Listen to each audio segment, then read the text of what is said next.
Bismillahirrahmanirrahim. Alhamdulillahirabbil alamin. Wa bihi nasta'in ala umuri dunya waddin. Salatu wassalamu ala asyrafil anbiya wal mursalin sayyidina Muhammadin wa ala alihi wa sahbihi ajma'in. Qala al-musannif al-imam Abu Hamid al-Ghazali rahimahullah wa nafa'ana bi ulumihi wa asrarih. Wa qala Sulaiman ibn Suhaim Ra'aitu Rasulullah sallallahu alaihi wasallam bin naum faqultu ya Rasulullah haula'i alladhina ya'zunaka wa yusallimuna 'alaika atafqahu salamahum qala na'am wa aruddu 'alaihim wa qala Abu Hurairah idza marra ar-rajulu bi qabri ar-rajul ya'rifuhu fa sallama 'alaihi radda 'alaihi as-salam wa arafahu wa idza marra bi qabrin la ya'rifuhu wa sallama 'alaihi radda 'alaihi assalam. Wa qala rajulun min ali Asim al-Juhdari ra'aitu Asiman fi manami ba'da mautih bi sanatain faqultu alaysa qad mutta qala bala faqala aina anta faqala ana wallahi fi rawdatin min riyadil jannah ana wa nafaru min ashabi najtami'u kulla lailati jum'atin wa sabihatiha ila Abi Bakar bin Abdullah al-Muzani fa natalaqa akhbarakum qultu ajsamukum aw arwahukum am arwahukum qalat hayhata baliyatil ajsam wa innama tatalaqal arwah qala qultu fa hal ta'lamuna bi ziyaratina iyyakum qala na'am na'lamu biha ashiyatal jum'ah wa yawmal jum'ati kullah wa yawmas sabti ila tulu'is syams qultu wa kaifa dzaka dunal ayyam kulliha qala li fadli yawmil jum'ati wa azmi wa kana Muhammad ibn Wasi' yazuru yawmal jum'at faqila lahu law akharta ila yawmil itsnain qala balagani anna al mauta ya'lamuna bi zuwarihim yawmal jum'ah wa yawman qablahu wa yawman ba'dahu. Perkataan Imam Al-Ghazali rahimahullah wa nafa'ana bi ulumi. Sulaiman bin Suhaim berkata, saya bermimpi bertemu dengan Rasulullah sallallahu alaihi wasallam dalam tidur. Lalu saya berkata, wahai Rasulullah, orang-orang yang datang kepadamu dan mengucapkan salam kepadamu, apakah engkau paham akan salam mereka? Artinya apakah engkau mengetahui akan salam mereka itu? Rasulullah sallallahu alaihi wasallam menjawab, ya, dan aku membalas salam kepada mereka yang mengucapkan salam kepadaku itu. Abu Hurairah radhiyallahu anhu berkata, apabila seseorang melewati kuburan seseorang yang dikenalnya,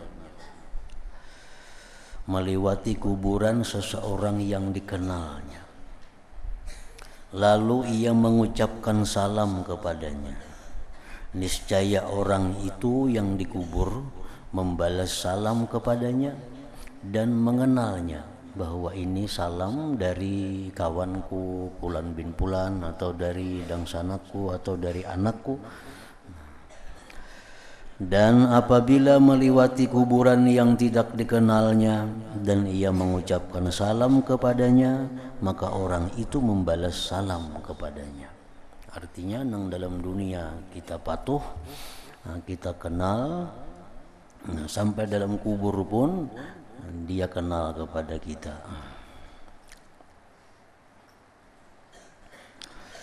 Seorang laki-laki dari keluarga Asim al-Juhdari berkata,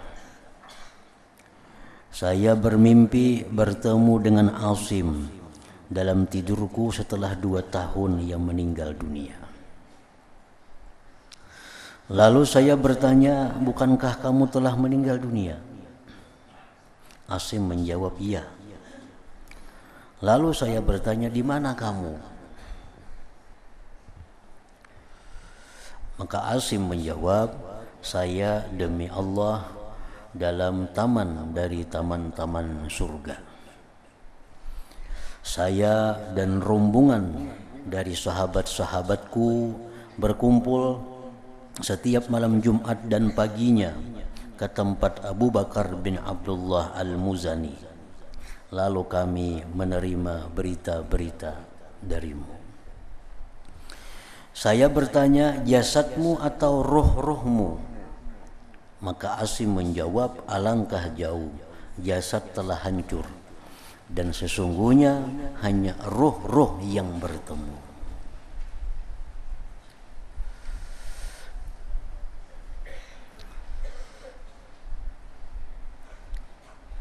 Imam Ibnul Qayyim Al-Jauziyah mengatakan bahwa orang yang di alam kubur itu ada terbagi dua. Ada arwahun mu'azzabah, ada ruh yang diazab oleh Allah. Itu kumpulannya di Sijin. Ada arwah-arwah yang muna'amah, yang diberikan kenikmatan. Nah, itu kumpulannya di Illiyin. Roh-roh yang berziarah dengan kawan-kawannya, satu dengan yang lain. Roh yang berziarah kepada guru-gurunya itu hanya bisa dilakukan oleh arwahul muna'amah, roh-roh yang diberikan nikmatan. Itu roh-roh yang di dalam kuburnya itu mendapatkan nikmatan, itulah yang bisa saling berilang dengan kawan-kawannya. Itulah roh yang saling mengetahui kabar berita orang-orang yang di dunia ini. Sedangkan roh-roh yang diazab itu mereka tentu sibuk dengan azab itu. Kada sempat berhilang-hilang satu dengan yang lain karena masing-masing diazab, masing-masing disiksa. Kada sempat bertakun, bertanya kayak apa kabar di benua, kayak apa kabar di kampung, kada sempat bertakun lagi karena ia sibuk dengan azab yang diterimanya itu.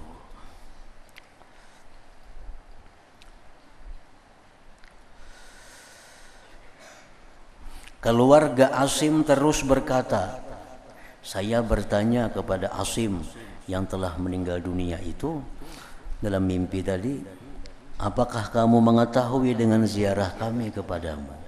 Kalau kami ziarah ke kubur ikam, tahulah ikam. Pada ini nang ziarah si pulan, ini ziarah si pulan, ini nang ziarah kawan, tahulah. Apakah kamu mengetahui dengan ziarah kami kepadamu? Asim menjawab, ya, kami tahu. Dengan ziarahmu pada sore hari Jumat semuanya, dan hari Sabtu sampai terbitnya matahari. Artinya kalau ikam ziarah kepada kami itu hari Jumat atau malam Sabtu, nah kami tahu engkau ziarah kepada kami.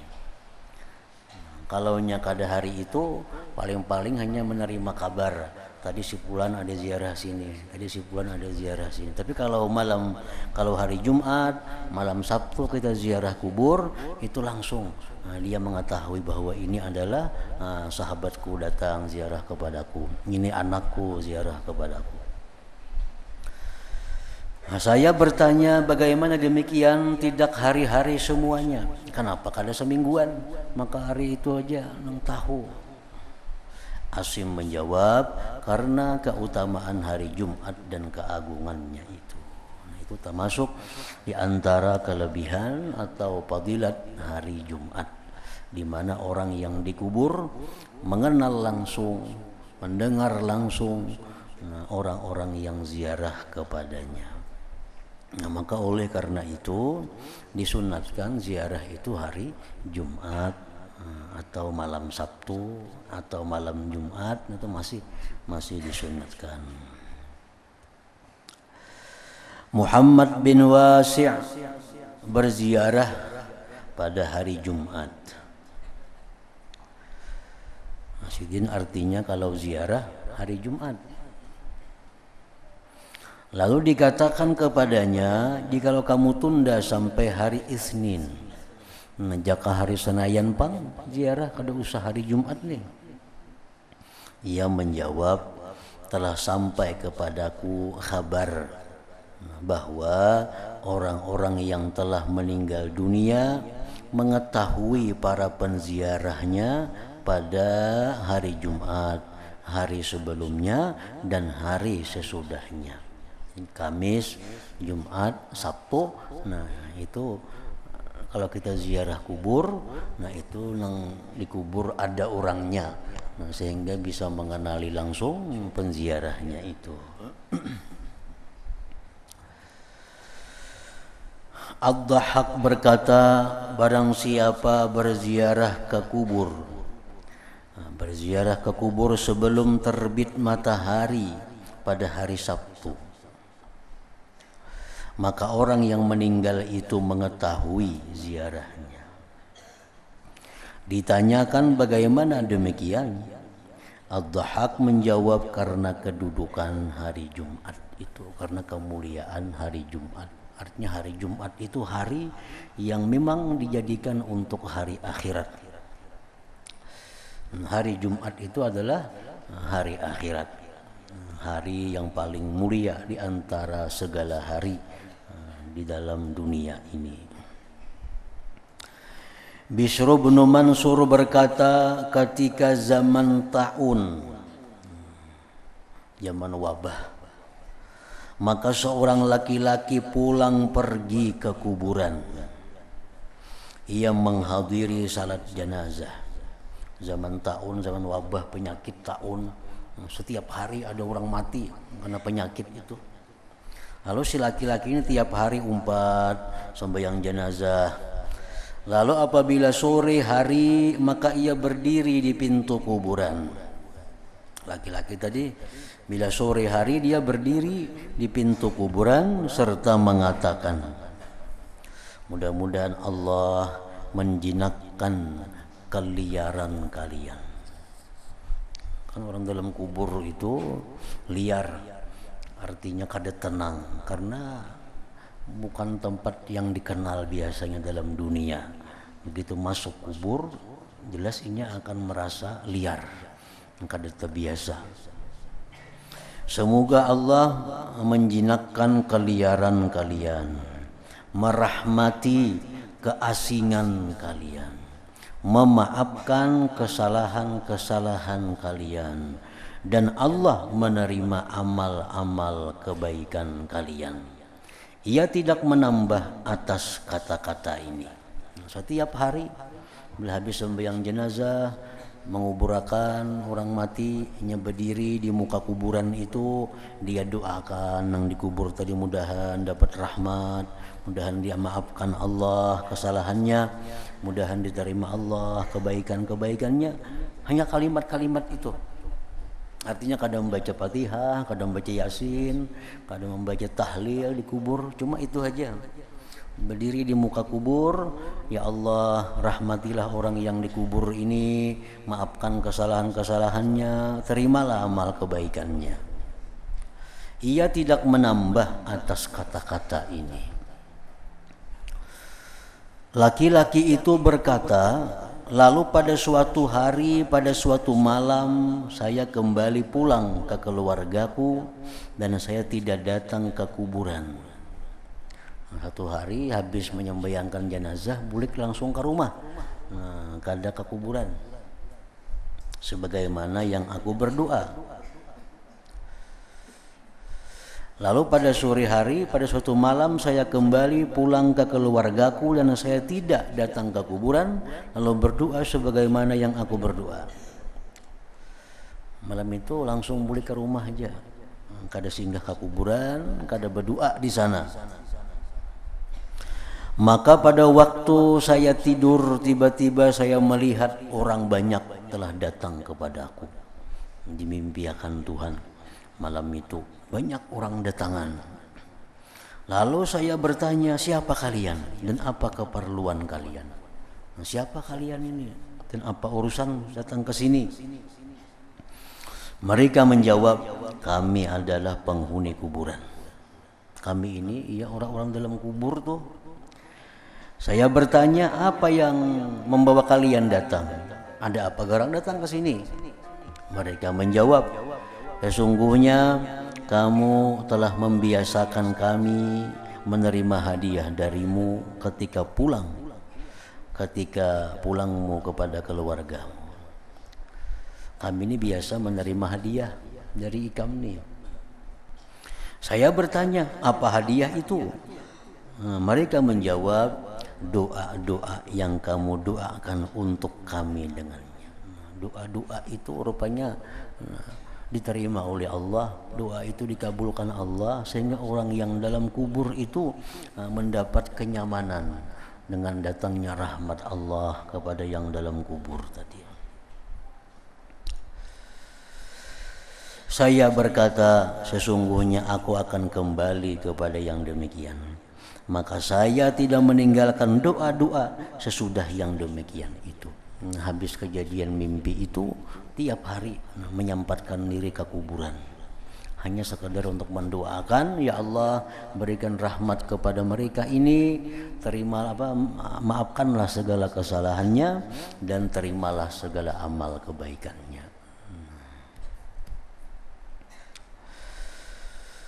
Bashar bin Ghalib An-Najrani berkata, saya bermimpi bertemu dengan Rabi'ah Al-Adawiyah yang ahli ibadah dalam tidurku, dan saya banyak berdoa baginya. Rabi'ah Al-Adawiyah seorang waliyah, seorang wali perempuan. Bashar bin Ghalib ini selalu mendoakan Rabi'ah itu. Lalu dalam tidur bermimpi, Rabi'ah berkata kepadaku, wahai Bashar bin Ghalib, hadiah-hadiahmu itu datang kepada kami di atas talam dari cahaya yang ditutupi dengan sapu tangan dari kain sutra. Saya bertanya, bagaimana demikian? Rabi'ah menjawab, begitulah doa-doa orang-orang mukmin yang masih hidup. Apabila mereka berdoa bagi orang-orang yang telah meninggal dunia, lalu dikabulkan bagi mereka, maka doa itu dijadikan di atas talam-talam dari cahaya dan ditutupi dengan sapu tangan dari kain sutra, kemudian dibawa kepada orang yang meninggal dunia. Lalu dikatakan kepadanya, ini hadiah si Fulan kepadamu. Kita mengirimi Fatihah misalnya untuk arwah Fulan bin Fulan. Nah, itu sampai kepada Fulan bin Fulan itu oleh malaikat disampaikan, ini kiriman dari anak engkau, ini kiriman dari kawan engkau, ini kiriman dari siapa? Rasulullah sallallahu alaihi wasallam bersabda, mal mayyitu fi qabrih illa kal ghariqil mughawwis yantaziru da'watan talhaquhu min abih aw akhihi aw sadiqin lah. Fa idza lahikathu kanat ahabba ilaihi minad dunya wa ma fiha. Wa inna hadayal ahya lil amwat ad-du'a'u wal istighfar. Artinya, tidaklah orang yang meninggal dunia itu di dalam kuburnya melainkan seperti orang yang tenggelam yang meminta pertolongan. Orang dalam kuburnya kada kau berdaya apa-apa, nya kada kau lagi berdoa, doanya kada diterima lagi karena di kubur itu sudah habis masa berdoa. Dalam kubur kada kau lagi berbuat kebaikan, walaupun masih hidup dalam alam barzakh, tapi nya kada kau lagi berbuat kebaikan karena masa berbuat kebaikan sudah habis di dalam dunia. Nah, jadi orang dalam kubur itu sama dengan orang yang tenggelam di tengah laut, yang hanya bisa minta pertolongan kepada orang yang melihatnya. Sudah kehabisan tenaga di tengah laut, kelaparan, kehausan, tenaga habis, kada kau berdaya lagi. Nah, itulah perumpamaan orang yang di dalam kubur itu. Ia menunggu, orang dalam kubur itu menunggu doa yang menyusul kepadanya. hanya mengharapkan doa-doanya lagi. Ia menunggu doa yang menyusul kepadanya dari ayahnya atau saudaranya atau teman dekatnya. Jadi artinya menghadiahi, mendoakan arwah-arwah keluarga, terutama abah, mama, keluarga, kawan-kawan itu loh, disuruh kita selalu setiap hari, beberapa kali sehari. Karena dalam kubur tuh orang menunggu doa-doa nang hidup ini. Amun mahaul setahun sekali kalawasan mahadangi, setahun hanya harus sekali mahaul kuitan umpamanya. Mestinya setiap hari, bahkan beberapa kali sehari mendoakan mereka itu.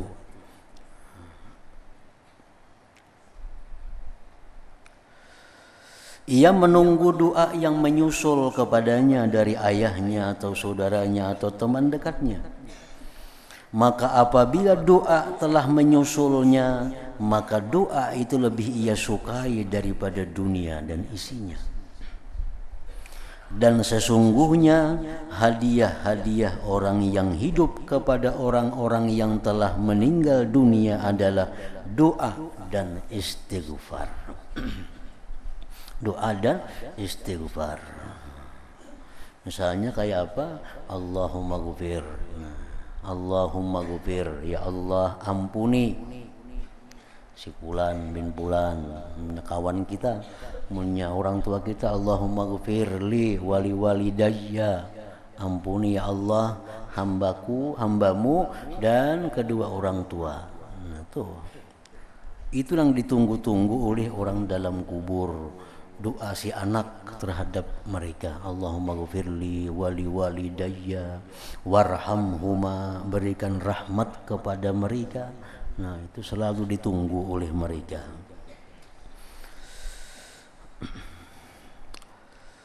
Dan sesungguhnya hadiah-hadiah orang-orang yang hidup kepada orang-orang yang telah meninggal dunia adalah doa dan istighfar. Nah, para ulama mengatakan dengan mengambil beberapa hadis-hadis yang lain, segala amal kebaikan yang kita doakan kepada Allah agar disampaikan pahalanya kepada siapa yang kita kehendaki, itu disampaikan oleh Allah Subhanahu wa ta'ala. Kita misal bersedekah, umpamanya bersedekah lalu minta sampaikan, ya Allah sampaikan pahalanya ini sedekah kepada arwah siapa misalnya. Kita memberi makan orang, lalu kita berdoa, ya Allah sampaikan pahalanya memberi makan orang ini kepada arwah Fulan bin Fulan. Nah itu sampai kepada mereka. Jadi bukan hanya doa, bukan hanya istighfar. Bahkan Imam Nawawi dan para imam-imam yang lainnya mengatakan bahwa kita boleh menyewa orang, mengupah orang untuk membaca Al-Quran, yang mana pahalanya itu Quran dihadiahkan untuk siapa yang kita kehendaki. Boleh kita mengupah orang. Kita makun membacakan Quran nasahatam berapa engkusnya. Mbak Anggar, ini ijarah ngarannya. Mbak Anggar kita makun membacakan Quran sahatam. Ini bila tuntung baca Quran, doanya doakan sampaikan pahalanya kepada arwah ini. Berapa sahatamnya? 100.000 misalnya. Nah, 3 hatam 300.000. Nah, itu boleh ya, kita menyewa orang untuk membaca Quran itu. Nah, itu mazhab pendapat dari Imam An-Nawawi dan yang lain-lainnya. Dan itu disampaikan oleh Allah kepada mereka. Sebagian mereka berkata, saudaraku meninggal dunia, lalu saya bermimpi melihatnya dalam kubur. Maka saya bertanya kepadanya, apa keadaanmu ketika kamu diletakkan dalam kuburmu? Ia menjawab, seseorang datang kepadaku dengan membawa cahaya dari api. Maka jikalau tidak ada bahwa seseorang yang berdoa untukku, niscaya aku melihat bahwasanya ia akan memukulku dengannya.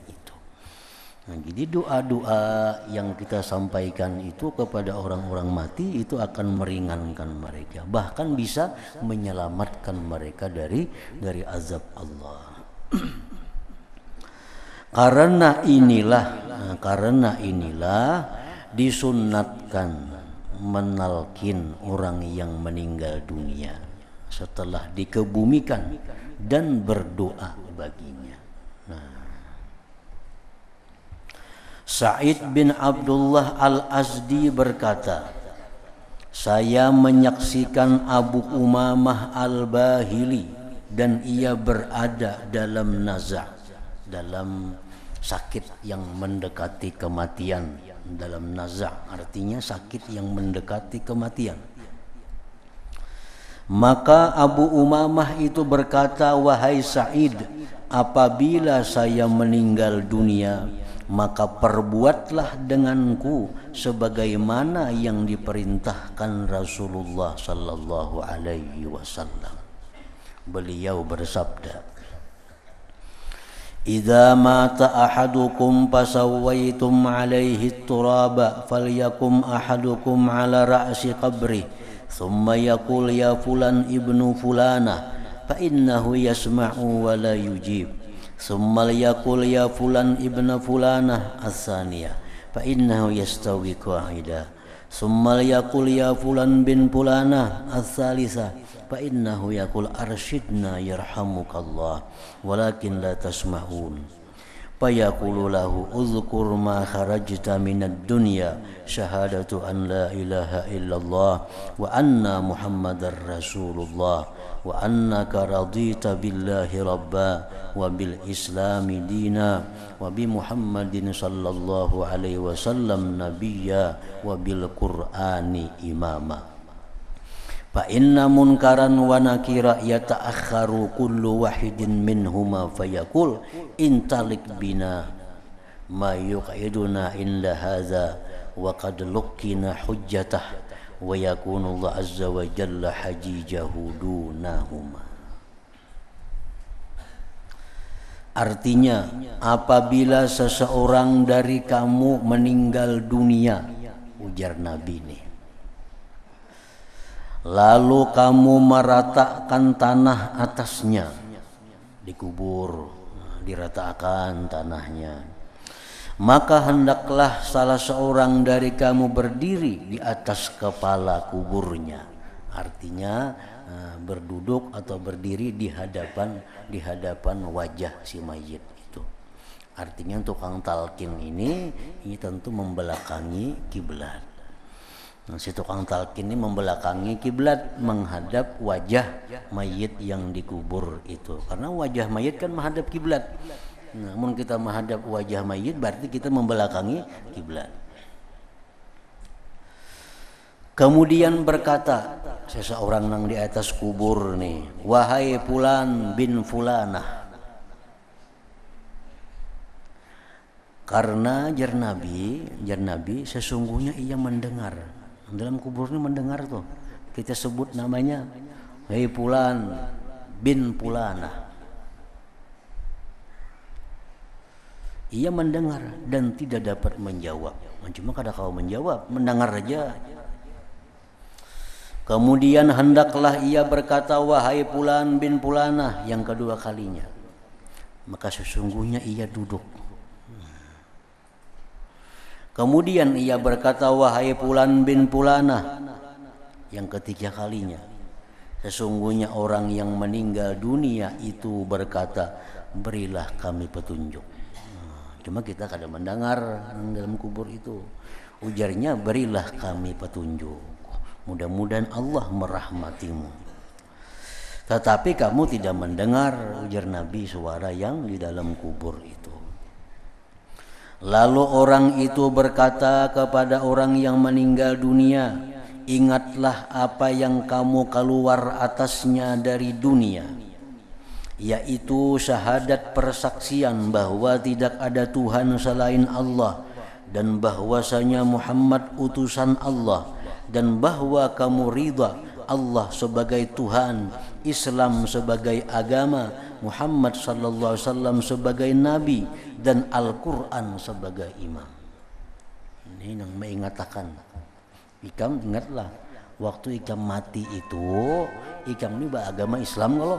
Nah, jadi kita di atas kubur nih. Icam waktu mati itu ingatlah icam waktu mati itu beragama Islam, bertuhan Allah, bernabi Muhammad, berimam Al-Quran. Engkau ridha Allah sebagai Tuhan, Muhammad sebagai Nabi. Nah, maka sesungguhnya malaikat Munkar dan Nakir mundur masing-masing dari keduanya, seraya berkata, marilah kita pergi dari apa yang mendudukkan kita di sini. Orang ini ia telah diajarkan hujahnya dan Allah Azza wa Jalla adalah pembelanya dari menghadapi kedua malaikat tersebut. Dia mengatakan kita bulikan lagi sudah, ini menjelajari tadinya tak dapat menjawab. Nah, harus ditanya lagi.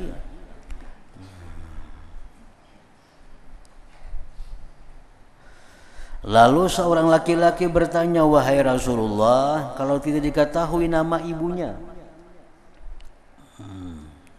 mamanya mau kada tahu kayak apa? Rasulullah SAW bersabda, hendaklah ia menisbahkannya kepada Hawa. Misalnya meninggal ini ngarannya misalnya Zaid, wahai Zaid, mentahu ngaran mamanya, wahai Zaid bin Ramlah umpamanya. Mamanya Ramlah, sambat dia wahai Zaid bin Ramlah. Kalau nya kada tahu mamanya, wahai Zaid bin Hawa. Nah, kalau bini-bini misalnya Khadijah, wahai Khadijah binti Hawa. Kenapa ngaran mamanya disebut di sini, kadang ngaran abahnya? Nah, supaya orang-orang yang lahir dari anak zina kada menjadi aib. Kan anak zina itu udah tahu abahnya siapa. Orang nih betianan si binian ini hamil dari hamil zina. Abahnya ada tahu siapa. Sebab puluh mau juga abahnya ada tahu. Bisa kada diketahui abahnya, kada tahu juga. Jangan ngaran kada nikah, kada sah jadi abah. Nah, kalau mama tetap. Nah, jadi untuk melindungi aib orang yang ini anak zina, lo dipanggil ngaran mamanya. Nah, karena anak zina itu binnya bin mamanya. Nah, jadi untuk supaya jangan aib, nah, artinya sampai di situ pun agama kita menjaga jangan sampai mengaibkan orang, membuka aib orang. Amun kadaka itu kan nampak ketahuan bila berarti Zaid bin Ramlah, ini anak zina nih, abahnya kadada. Nah, kan ketahuan toh, mun ngaran abah nang dipanggil, tapi kada baik itu siapapun nang dipanggil ngaran mama. Wahai Zaid bin siapa mamanya? Nah, ngaran abahnya tuh kada disebutkan. Jadi sama, kada ketahuan ini anak zina, ini anak kada tahu. Kalau tidak diketahui nama ibunya, Rasulullah SAW bersabda, hendaklah ia menisbahkannya kepada Hawa. Nah, ini hadis diriwayatkan oleh Abu Umamah Al-Bahili. Beliau mendengar Nabi bersabda seperti itu, sehingga Abu Umamah ini berwasiat.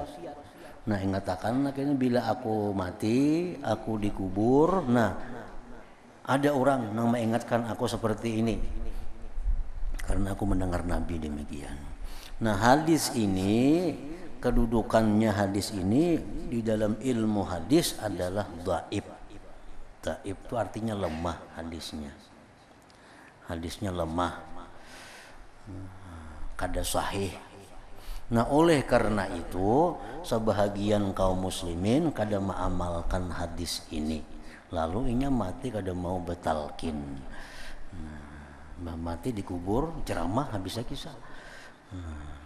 Hadis ini jarinya dhaif, kada kawa diulah dalil. Nah, sebagian orang Islam lainnya mengamalkan ini. Walaupun ini hadis dhaif, siapa tahu bujur. Munya bujur selamat. Munkar nakir kada jadi datang bulikannya. Nah, jadi sebagian muslimin walaupun ini hadis ini dhaif, mereka tetap mengamalkan, lalu ditalkin sesudah dikebumikan itu.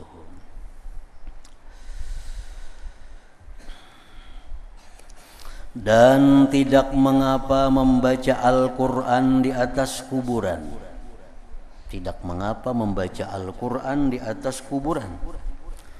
Diriwayatkan dari Ali bin Musa Al-Haddad, ia berkata, saya bersama Ahmad bin Hanbal, Imam Hambali, pada suatu jenazah, dan Muhammad ibnu Qudamah Al-Jauhari bersama kami. Lalu ketika orang yang meninggal itu telah dikebumikan, maka datanglah seorang laki-laki yang buta membaca Al-Quran di sisi kuburan itu. Maka Ahmad berkata, Imam Hambali berkata kepada si laki-laki tadi, wahai orang ini, sesungguhnya membaca Al-Quran di sisi kubur adalah bid'ah. Ampih.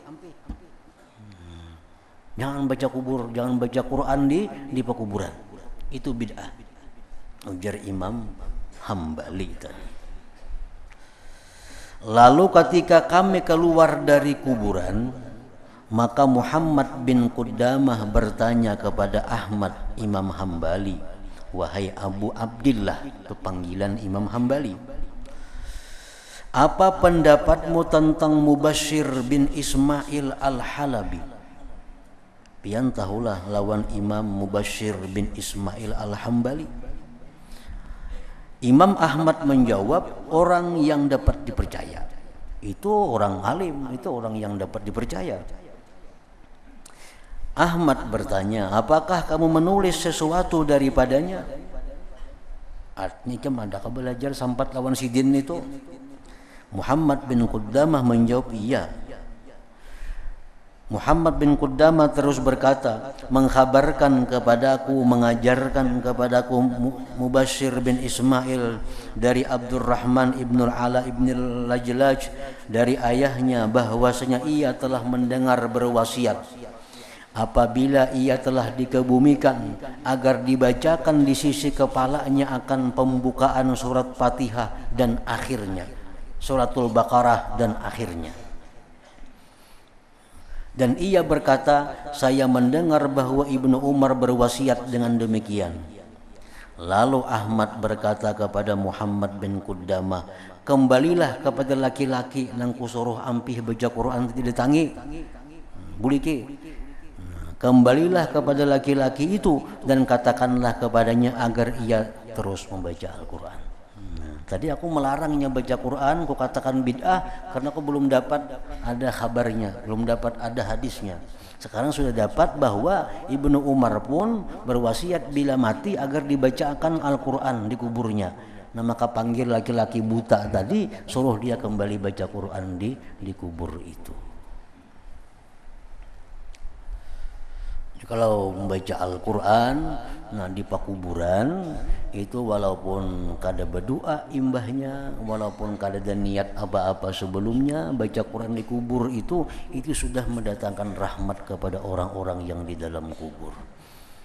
Kita di kubur bisa baca Yasin, baca surah 4, walaupun kita kada berdoa, itu yang dalam kubur ini sudah dapat rahmatnya, sudah dapat rahmatnya. Tapi kalau kita baca di rumah, nah hendak kita sampaikan pahalanya lawan nang dikubur, itu berdoa, maka ya Allah, nah, hamba telah baca surah 4, maka sampaikanlah pahalanya kepada siapa kita sebut. Itu kalau kita baca di rumah. Kalau kita baca di atas kubur abah, kubur mama, Yasin kada berdoaan lagi, itu otomatis sudah sampai kepada mereka.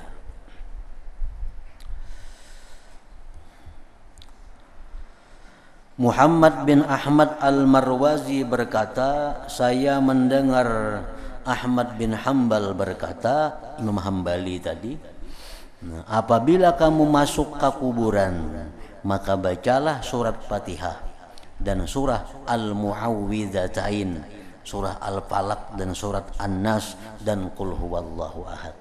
Itu 4 surah itu baca. Dan jadikanlah pahala yang demikian itu untuk penghuni kuburan, sesungguhnya itu akan sampai kepada mereka yang di dalam kubur itu. Nah, kemudian Abu Kilabah berkata,